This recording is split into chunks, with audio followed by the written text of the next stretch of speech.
Jeffrey, you've been on NoFap for 6 months now. At the beginning, you could only go 3 days without PMO. Now you can only go 6. And you only recently, I just went 7. You haven't even gone 90 days yet. What? Bruh. You just made progress. Get up. Stop thinking, oh, I'm still on 6 days. I'm capped at 10 days or whatever. If you're making progress, slowly but surely, that's good. That is literally delayed gratification working. If you go to the gym, you're not going to pack on 10 kilos of muscle in 6 months. That's impossible. Delayed gratification doesn't happen like that. If you went 3 days and now you can go 6 days after a few months on working on it, that is great. That is great progress. Stop having this mindset, obsessing over the number of days you're going, first of all. That's one thing. That's the main message. Stop obsessing with the number of days.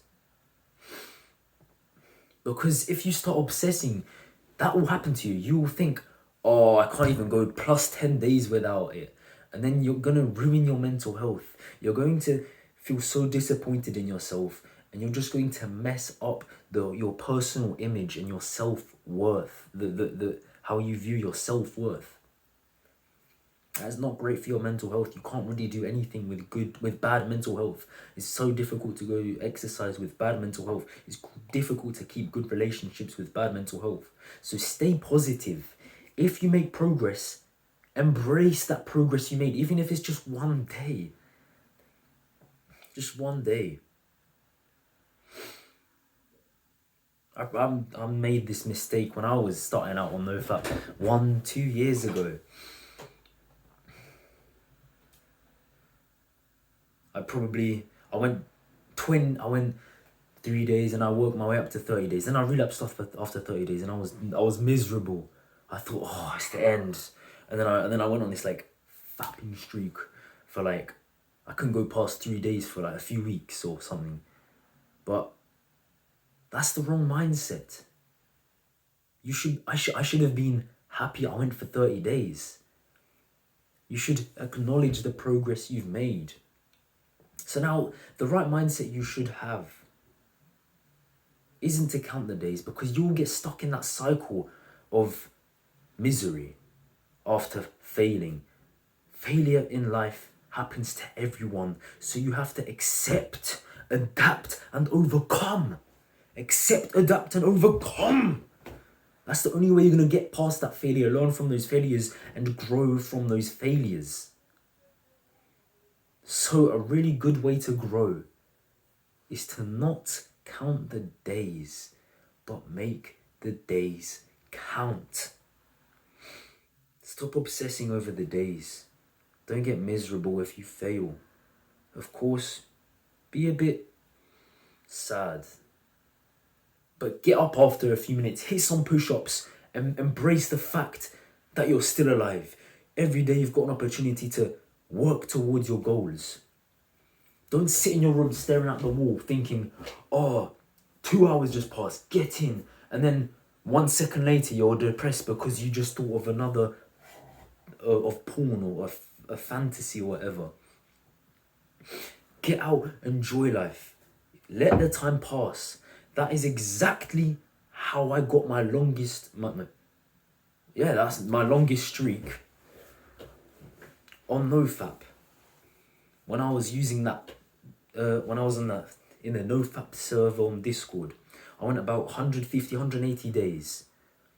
And it really, really helped me that once I got that gym membership, I started going exercising consistently. I had a nice routine in place and I was actually having productive days. I was occupying myself and I was working to make the days count. Am I trying to be as productive as possible? Am I trying to get as much sleep as possible? Am I trying to be as healthy as possible? That's what you need to think about. Don't think, how many days can I go? Come on, bro. That's not the end of that's not like the life goal. That's like saying, oh yeah, that's like staring at a wall for 100 years, thinking, we're letting the days pass. And then at the end of the 100 years, you're like, yes, I'm 100 years old. Get in. Or like, I'm one of the oldest people on this planet. That is so much worse than than living for, I don't know, 50 years or maybe even 70, but actually going out and living your life. Maybe you lived a shorter life. Maybe you had an accident or whatever, but at least you enjoyed that life. You went, you worked towards your goals. It's like, it's better to have a shorter but more fun filled, richer life than just a long, miserable life, like a long death. So take this from this video. A really good way to occupy yourself is get a gym membership, exercise. If you can, exercise with a friend or two, no more really. Exercise consistently. Try to get a morning and night routine in place. You need to be occupying yourself. So these are things you can occupy yourself with. Go on nature walks. I love nature walks. Like every time I go on a nature walk, my mind it resets, and I'm like ready to conquer anything that is in my path. I feel fresh. My mental health is renewed. And the clean air is just beautiful for the lungs. Go on a nature walk, do your exercise, read, improve yourself. It's not about how many days you can go. It is partly, but the only way you're going to get past, get those many days in, is if you occupy yourself. Don't think about it. If you think about it, don't think, oh, I thought about porn. Think, oh, how wonderful it is to finally be free and enjoy myself without the need to at the thought of this, what is in my mind. Embrace it that you can finally be free. You can control your thoughts up here. You can control this lizard brain. If you get a thought, you don't have to act upon it instantly or at all. And remember, don't count the days, but make the days count. Accept, adapt, and overcome. Pause.